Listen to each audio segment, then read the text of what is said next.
السلام عليكم ورحمة الله تعالى وبركاته. بسم الله الرحمن الرحيم. الحمد لله والصلاة والسلام على أفضل المرسلين سيدنا محمد وآله وصحبه وسلم تسليما. Chers frères talibés, chers frères musulmans, nous avions étudié la dernière fois les 7 degrés du repentir qu'on a énumérés à travers les écrits des grands ulémas. On avait le repentir d'abord du mécréant, Tawbatul Kafir, Tawbatul Mukhlis, le repentir de l'homme sincère, Tawbatul Udul, le repentir de l'homme juste, Tawbatul Abid Zil Khairat, le repentir de l'adorateur d'Allah subhanahu wa jalla, Tawbatul Salik, le repentir de l'engagé dans la voie de Dieu, Al-Murid Salik, Tawbatul Wara, le repentir de l'homme pieux, Tawbatul Mushahidin, qui est le degré le plus élevé, le repentir des témoins, des contemplateurs d'Allah subhanahu wa jalla. Donc, si on schématise le repentir, ça fonctionne. Nous avons un schéma pyramidal, de la base jusqu'au sommet. Au fur et à mesure qu'on s'approche du sommet, on voit que l'acte de repentir ne concerne plus des actes qui restent liés aux membres du corps, mais plutôt relève plutôt du cœur, de l'âme, de l'individu. On verra qu'au sommet, à la base, c'était l'acte de mécréance. Ensuite, le repentir des grands péchés, le repentir des péchés mineurs, des petits péchés. Ensuite, les repentir par rapport aux fautes d'inattention. Le repentir maintenant au niveau au niveau du quatrième degré, on voit que le repentir touche plutôt les problèmes du cœur. Jusqu'au 7e degré qui est le plus élevé, ça concerne les moments de négligence du cœur par rapport aux contemplations. Maintenant, ce qu'on va voir aujourd'hui, quelle doit être l'attitude quotidienne du mouride par rapport au repentir, comment rendre son repentir valide et à quel moment qu'il faut le faire. À quel moment qu'il faut le faire.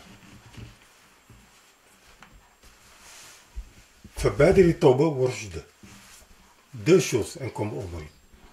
S'empresser de se repentir d'abord, le faire rapidement, et ensuite s'attacher à la droiture. S'empresser de se repentir, c'est quoi? S'empresser de se repentir, c'est-à-dire ne pas le remettre au lendemain, ne pas retarder l'acte de repentir.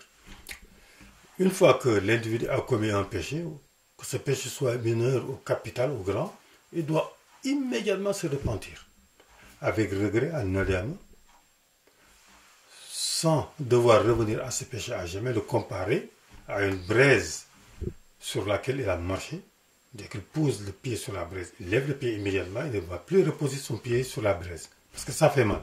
Eh bien, l'acte de repentir doit être assimilé à ça, selon les écrits du Cheikh.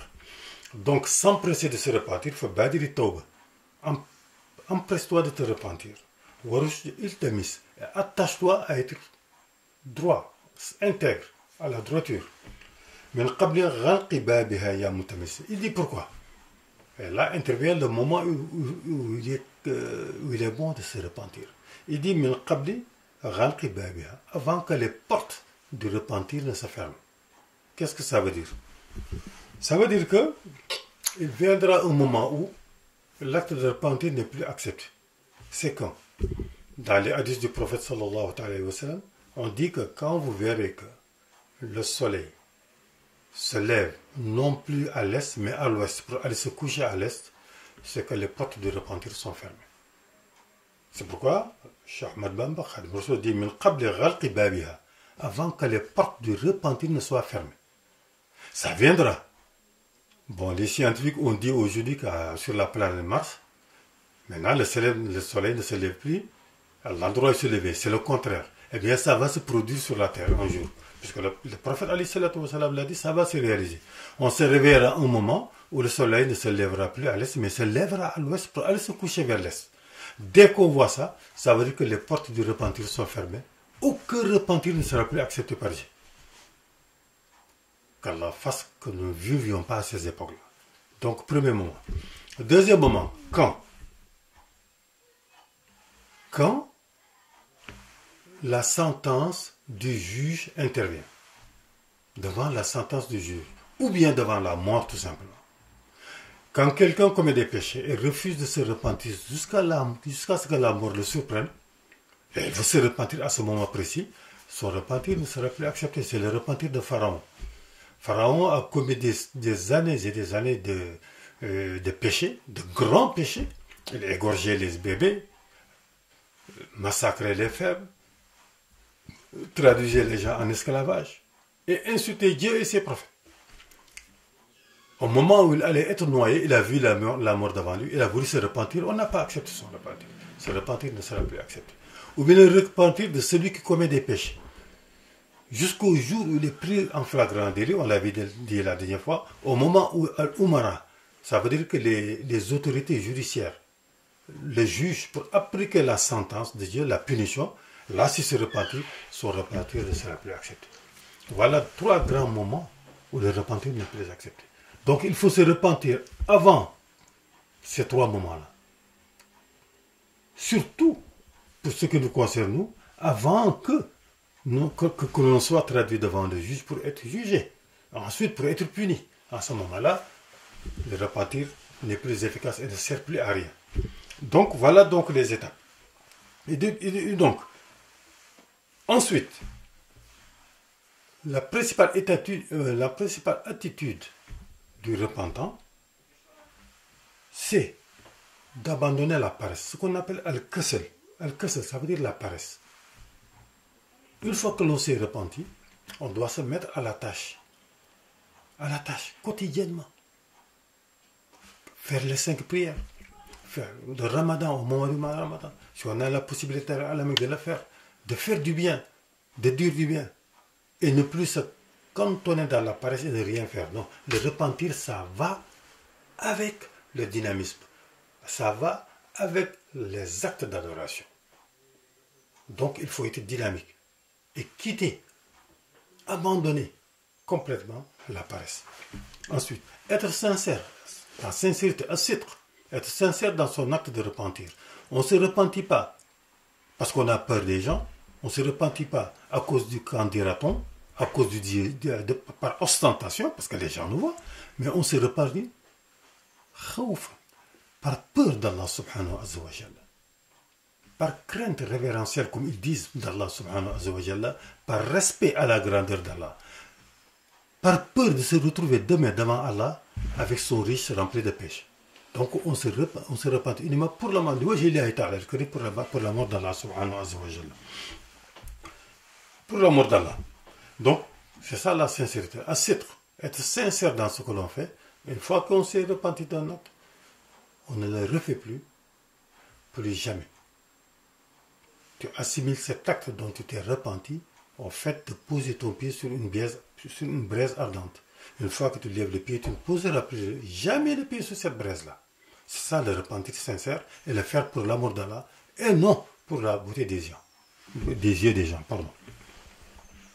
Ensuite, donc abandonner la paresse, être sincère et se laver des souillures aux tâches graves qui affectent le cœur, al-kharb. C'est quoi? Des souillures graves qui naissent de la persistance dans les actes répréhensibles. Qu'est-ce que ça veut dire? C'est pourquoi il dit وَأَنْكَ دَعْ بُطْأً مَعَ تَكْسُلْ وَدَنَسِ الْإِسْرَارِ بِصِدْقِ إِرْسِلْ, ça veut dire que débarrasse-toi.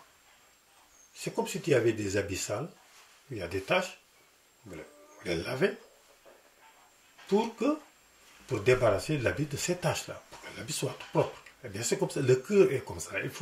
Il faut débarrasser les cœurs des taches, ce qu'on appelle les taches, les souillures. Danasil Israr, ça veut dire que quand quelqu'un commet des péchés et persiste dans ses péchés et ne se repentit pas, son cœur devient sombre, tout noir. Les taches gagnent le cœur à cause de ces péchés-là, du fait qu'il persiste à commettre des péchés et ne se repentit jamais. Alors le cheikh nous propose ici, irsil, bisitre par la sincérité, débarrasse-toi de ces taches, de ces souillures qui entachent le cœur. Pourquoi cette attitude? Parce qu'il y a deux choses. Le fait de se repentir rapidement.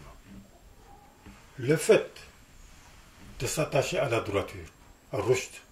Le fait de laver son cœur des souillures nées de la persistance au péché entraîne deux choses. La félicité et la droiture. Si maintenant l'adoratoire, celui qui adore Allah, le serviteur d'Allah, ne veut pas se repentir de ses péchés, le dilemme est très simple. Il devient ce qu'on appelle al-haliku shaqi. Al-haliku shaqi. Al-haliku, ça veut dire qu'un homme perdu, al-shaqi, un homme damné.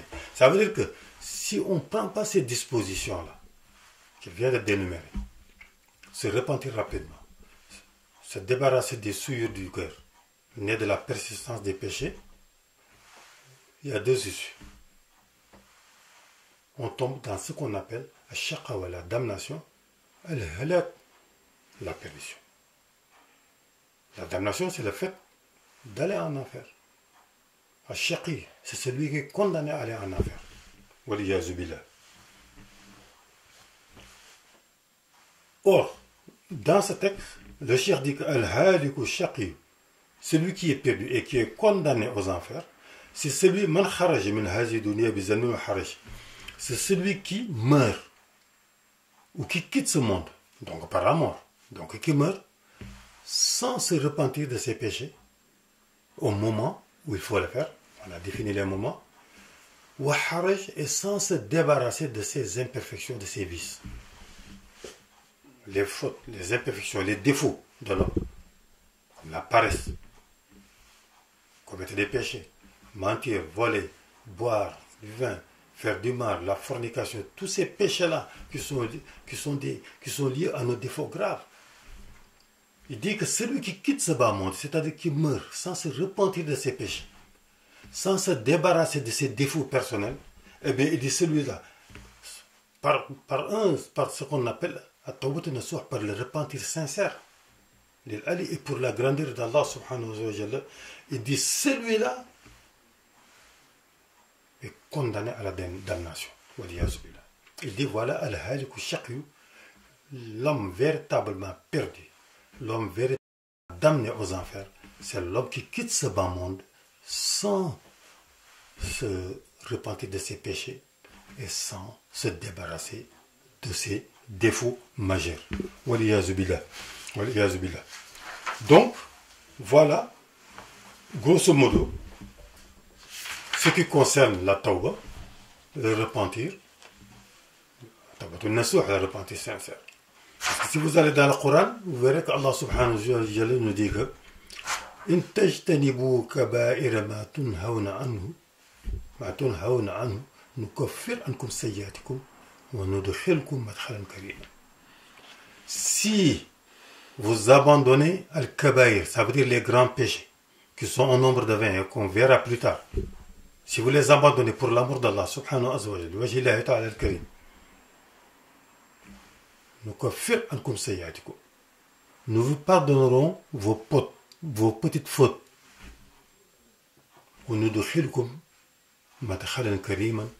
Et nous vous ferons entrer dans une demeure honorable. Ça veut dire le paradis céleste, très élevé. Donc, dans d'autres versets, il nous dit ô vous les croyants, repentissez-vous vers Allah subhanahu wa ta'ala. Tawbat an-nasuh, par le repentir sincère. Le repentir sincère, on vous l'a dit, et nous ne cesserons de vous le répéter, c'est se repentir immédiatement, avec regret, sans le retarder, que l'on soit dans l'aisance ou non, pour l'amour d'Allah, et pour toujours, sans plus jamais revenir à ce péché. Si c'était des péchés que l'on a commis, soit vis-à-vis d'Allah qu'on se repentit, si c'est du mal qu'on avait fait à quelqu'un, que ce préjudice soit moral ou matériel, ben on va vers ce quelqu'un, on lui demande pardon. Si c'est un préjudice matériel, ben on lui rend son bien. S'il ne vit plus, on le rend à ses ayants droit. Si les ayants droit ne vivent plus, eh bien, on prend la valeur du bien qu'on avait pris, on le donne à Sadaqa pour le bénéfice de son propriétaire qui est déjà dans l'autre monde. Voilà, grosso modo, la tawba, le repentir, les 7 degrés du tawba. 7 degrés du tawba, al-maratib al-tawba as-sab'a, les 7 degrés du repentir. Et ensuite, les conditions de validité du repentir et les moments bien définis dont on vous a parlé tout à l'heure. Voilà donc l'essentiel. Donc, Inch'Allah, maintenant, nous allons passer plus tard, la prochaine fois, au péché grave, ce qu'on appelle Al-Kabaïr, Fasl fil Kabaïr, une autre section dans ce chapitre qu'on appelle Fasl fil Kabaïr, section qui concerne les grands péchés. Quels sont les grands péchés? Ils sont en nombre de 20. Ils sont liés à quoi? Pourquoi sont-ils les grands péchés? Par rapport à qui? Par rapport aux péchés mineurs. Wassalamu alaikum wa rahmatullahi ta'ala wa barakatuh.